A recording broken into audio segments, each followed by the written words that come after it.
नमस्कार, आप देख रहे हैं एस्ट्रो ओनली और मैं हूं गुरुदेव सी के सारस्वत, लाल किताब एक्सपर्ट। शनि को लेकर बात चालू करेंगे। शनि के ऊपर एक पूरी सीरीज तैयार करेंगे, जिसमें कि शुरुआती बहस बातचीत हम करेंगे कि शनि लग्न में बैठे हो तो लाल किताब क्या इशारा करती है। क्या शनि का लग्न में, कुंडली के फर्स्ट हाउस में बैठना लाभदायक रहता है? तो इसका जवाब है नहीं। शनि लग्न में यदि बैठा हो तो बड़ा कष्ट देता हुआ नजर आता है व्यक्ति को। लग्न में बैठे हुए कनी शनि के कारण कहीं ना कहीं से बड़ी समस्याएं और लाइफ में स्ट्रगल्स रहते हुए नजर आते हैं। और प्रारंभिक समय व्यक्ति का, ऐसे व्यक्ति का जिसकी की कुंडली में लग्न में फर्स्ट हाउस में शनि बैठे हो, तो वो पूर्व का जो समय होता है तो वो बड़ा कष्ट में गुजरता है। लग्न में बैठे हुए शनि के जब आप फलित कर रहे हो, उसकी भविष्यवाणी कर रहे हो, तो उसके बल के ऊपर ज़रूर ध्यान दें। शनि के बल के ऊपर, शनि में कितना बल है, उसकी डिग्रियाँ ज़रूर देखें, उसके बाद ही उसके फल देना चालू करें। लग्न का शनि किसी भी तरीके से अच्छा नहीं माना गया। एक तो यहाँ बैठकर वो 7th हाउस वैवाहिक घर को भी देख रहा होता है, जिसमें कि वह आने वाले समय में आग लगाता हुआ नज़र आता है, तो उस लिहाज से भी ये अच्छा नहीं रहा है, नहीं बोला गया है। सामान्यतः लग्न का शनि अच्छा नहीं बोला गया। लग्न का शनि जातक को आलसी बना देता है और मानसिकता उसकी हमेशा ही नेगेटिव रहती है। हीन मानसिकता का वो व्यक्ति हो जाता है। शरीर व बाल खुश्क होते हैं, फीका या कालापन उसके लिए शरीर पर नजर आता है। कुछ विशेष पाने की चाहत उसकी नहीं होती है। मतलब उससे कुछ भी बोलो ना कि आप ये कर लीजिए, तो वो कहेगा नहीं मुझे ये नहीं करना है, मुझे कुछ भी प्राप्त नहीं करना है। ये कर लीजिए, नहीं ये भी अच्छा नहीं है, नौकरी कर लीजिए, नौकरी में कुछ नहीं होता तो व्यापार कर लीजिए। व्यापार नहीं करना चाहिए, पैसा लेके हम क्या करेंगे, पैसा किसी के काम आया है क्या, इस तरीके की बातें करता हुआ नजर आता है। और उससे भी खतरनाक लग्न का शनि तब हो जाता है कि जब ये शनि दुष्ट ग्रहों और खासकर मंगल से प्रभावित है तो। और मंगल से यदि प्रभावित है, कहीं से संबंध बन रहा है, दृष्टि पड़ रही है, कैसा भी संबंध बन रहा है, तो उसमें लाल किताब ये बताती है कि उस व्यक्ति की दुर्घटनाएं, कारावास और अकस्मात मृत्यु के योग बनते हुए नजर आते हैं। यदि सूर्य की राशि में हो तो बहुत अधिक दुखद परिणाम प्राप्त होते हुए नजर आते हैं। बीमारियां और कुछ नहीं होते हुए भी व्यक्ति अपने आप को विद्वान समझता है। शुक्र की राशि में अगर शनि है तो जातक कहीं ना कहीं समाज सेवी और समाज के काम करता हुआ अधिक नजर आता है, ये भी देखा गया है। यदि गुरु या शुक्र जैसे ग्रहों की दृष्टि पड़ रही है तो जातक आर्थिक व सामाजिक क्रांति की इच्छा भी करता हुआ नजर आता है। और मगर उसकी इच्छाएं जो ये होती है ना, सामाजिक क्रांति, उसके लिए संघर्ष बहुत अधिक करना पड़ता है और वो बहुत त्याग करता हुआ भी नजर आता है। उच्च का शनि अपनी दशा महादशा में अतिरिक्त लाभ भी देता हुआ नजर आ जाता है। तो ओवरऑल अगर हम देखें तो इसमें एक चीज और है कि शनि लग्न में हो तो जीवन का पूर्वार्ध, प्रथम समय जो मैं पहले बता रहा था, कि वो बहुत कष्ट में गुजरता हुआ नजर आता है। और 30 से 36 साल की जब उम्र होगी, उस समय में ही जीवन स्थिर रहता हुआ नजर आएगा। और दाम्पत्य जीवन को भी बहुत बुरी तरीके से लग्न का शनि प्रभावित करता है। और ऐसे जातक के कई बार विवाह भी टूटते हुए नजर आ जाते हैं कि लग्न में जब शनि बैठा हो। फोर्थ में बैठा हुआ शनि भी दो विवाह के योग बनाता हुआ लाल किताब में लिखा हुआ है कि नजर आ जाता है। और लग्न में बैठा हुआ भी कई बार ऐसे योग देता हुआ नजर आता है, लेकिन दाम्पत्य जीवन को, शादी विवाह को बहुत अधिक प्रभावित करता है। और जीवन साथी के साथ मतलब रिश्ते निम्न स्तर के होते हैं, दाम्पत्य में खटपट बनी रहती है। और लग्न में शनि होने पर शनि का दान पूजन करना, सात्विकता के साथ रहना, गरीबों की सहायता करना, ऐसा करने से लाभ होता है। ये तो एक नॉर्मल से उपाय हुए। अब लाल किताब के कुछ अच्छे उपाय बताएंगे कि चलो, हमने ये तो बोल दिया कि शनि अगर लग्न में हो तो उसके किस तरीके से बुरे बुरे प्रभाव पड़ते हैं। जातक आलसी हो जाता है, उसकी इच्छाएं नहीं होती हैं और हेल्थ वाइज भी डार्क रंग हो जाता है, ठीक है ना? और उसके वैवाहिक जीवन को भी खराब करने वाला होगा। आर्थिक स्तर अगर हम देखें तो वह भी बड़ा ही बेकार रहता हुआ नज़र आता है और उसमें भी अप एंड डाउन्स मिलते हुए दिखते हैं। स्टार्टिंग टाइम में बहुत सारी प्रॉब्लम्स फेस करता हुआ नज़र आता है व्यक्ति और यदि मंगल जैसे दुष्ट ग्रह के क्रूर ग्रह के साथ बोला जाए, दुष्ट कोई भी ग्रह नहीं होता है, क्रूर ग्रह बोला जाए तो अच्छा रहेगा, माफ़ी उसके लिए।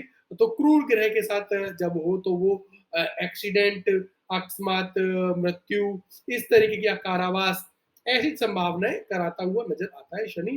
ठीक है, ये तो हमने बता दिए कि लग्न में बैठा शनि हो तो किस-किस तरीके की परिस्थितियाँ सामने आ सकती हैं। लेकिन अब आप पूछेंगे जी इनके लिए उपाय भी बता दीजिए ना, कि जब आप इतना ही बता रहे हैं तो उपाय भी बताएँ। तो लाल किताब में इसके कुछ चमत्कारी उपाय भी बताए गए हैं। तो आप वीराने में काला सुरमा दबाना शनि के मंदी असर को दूर करने के लिए बड़ा अच्छा रहता है।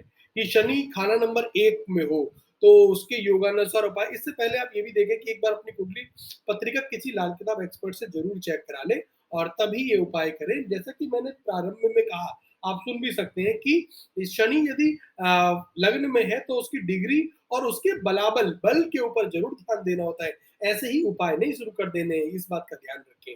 ठीक है ना? अब उपाय की बात करते हैं कि वीराने में काला सुरमा दबाना, कोई वीरान जगह हो, वहाँ पर काला सुरमा जो होता है, उसको दबा दीजिए तो उसके मंदे असर पर प्रभाव लाभ मिलना थोड़ा शुरू होता हुआ नज़र आ जाता है, ऐसा देखा गया है।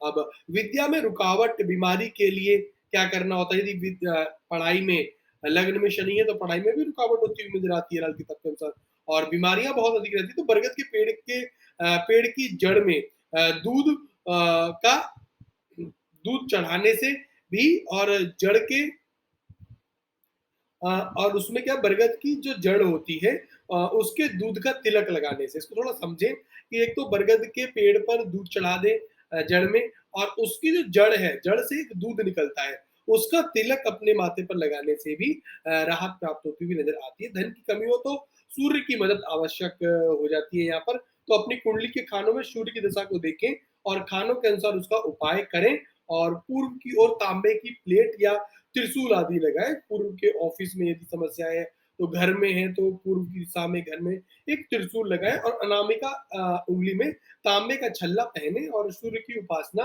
पूजा करें, सूर्य का ज़रूर पूजा उपासना करें। और इसके अलावा शिक्षा में विघ्न बाधा हो तो बुद्ध की स्थापना करें और दुर्गा माता की पूजा अर्चना करें और बहन-बेटी और कन्याओं को मीठा खिलाएँ, इससे भी इस तरीके के शनि को राहत प्राप्त होती हुई नज़र आती है। यदि शनि शुक्र दोनों खाना नंबर 1 में हो तो धन के मामले में तंगी होती है। इस योग में मकान में सभी ग्रहों के स्थान को शुद्ध करके विरोधी ग्रहों की वस्तुओं को हटाकर मित्र ग्रहों को स्थापित करना ज़रूरी हो जाता है। ऐसा करें और पूर्व की ओर बुध को स्थापित करें, शनि एवं शुक्र को प्रवाहित कर दें। ये उपाय है, इसको थोड़ा-सा ध्यान से देखकर करें। उपायों में गलतियाँ ना करें, उपाय बड़े लाल किताब के सटीक होते हैं और ज़रा भी उपाय इधर-उधर हुआ तो उससे हानि भी उठानी पड़ सकती है। इसलिए एक बार इसीलिए मैं कह रहा हूँ कि कुंडली ज़रूर दिखाएँ, उसका आकलन ज़रूर कराएँ। और शनि और शुक्र दोनों खाना नंबर 1 में हैं, तो धन के मामलों में बहुत अधिक तंगी होती है। तो व्यक्ति फल नहीं पाता है कभी। इस योग में मकान में सभी ग्रहों के स्थान को शुद्ध करके विरोधी ग्रहों की वस्तुओं को उठाकर मित्रों से युक्त करें और जैसा कि भी मैंने बताया और शनि और शुक्र को प्रवाहित करें, ऐसा उपाय है। और बुध खाना साथ में हो तो चंद्रमा को घर में और शरीर में स्थापित करें। बुध अगर खाना नंबर 7 में हो और शनि खाना नंबर 1 में हो तो ये उपाय है। माता का आशीर्वाद लें, राहु केतु मंदे हो तो उनका उपाय करें जो खाने के लिए उपयुक्त आवश्यक हो। और बुध मंदा होने पर इस ग्रह का उपाय बहुत आवश्यक हो जाता है और खाना के अनुसार इसका उपाय करना है और इतना ध्यान रखें। और सूर्य खाना साथ में हो तो देखिए शनि लग्न में है तो उसका प्रभाव सातवें खाने पर पड़ना निश्चित रूप से और विवाह संबंधित समस्याएं आनी है, इसलिए इसमें हम सातवें घर के खानों के उपचार भी कर रहे हैं। यदि लग्न में खाना नंबर 1 में शनि बैठे हो तो सूर्य खाना साथ में हो तो यहाँ खानी यानी खाना साथ में बुध को स्थापित करें और सूर्य को प्रवाहित करना आवश्यक हो जाता है, इतना भी ध्यान रखें। खाना 4 में शनि के शत्रु हो तो यहाँ पर बृहस्पति कायम करें, गुरु को कायम करें और शत्रु ग्रहों का उपाय करें, ठीक है? और खाना 10 एवं 11 में सूर्य हो तो, यानी कि तंगी आ रही होगी, वो शनि लगन में बैठे हुए हैं, वो एक समस्या है। और खाना 10 एवं 11 में सूर्य हो, तो 10 में बुध को स्थापित करें, 11वें में बृहस्पति को स्थापित करने के उपाय करें।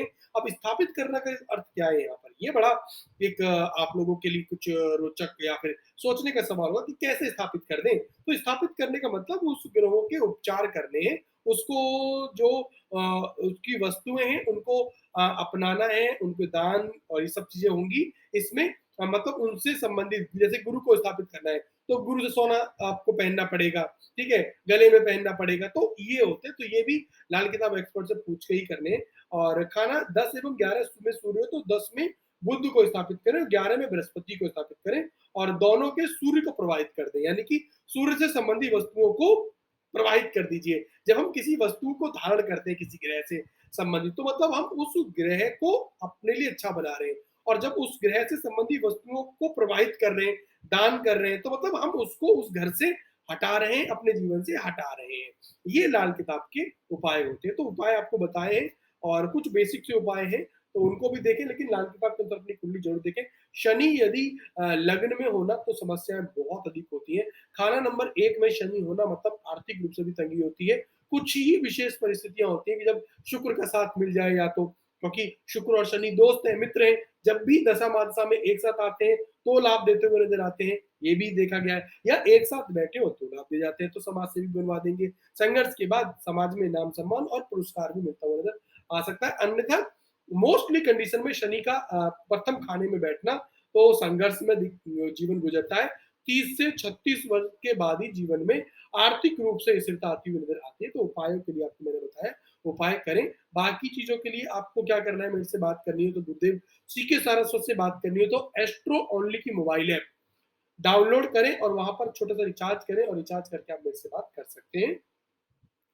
बाकी अपनी कुंडली दिखानी है तो कमेंट करें, कमेंट के द्वारा भी संपर्क करके आपको बताया जाएगा कैसे आप संपर्क कर सकते हैं। नमस्कार, देखते रहिए एस्ट्रो ओनली।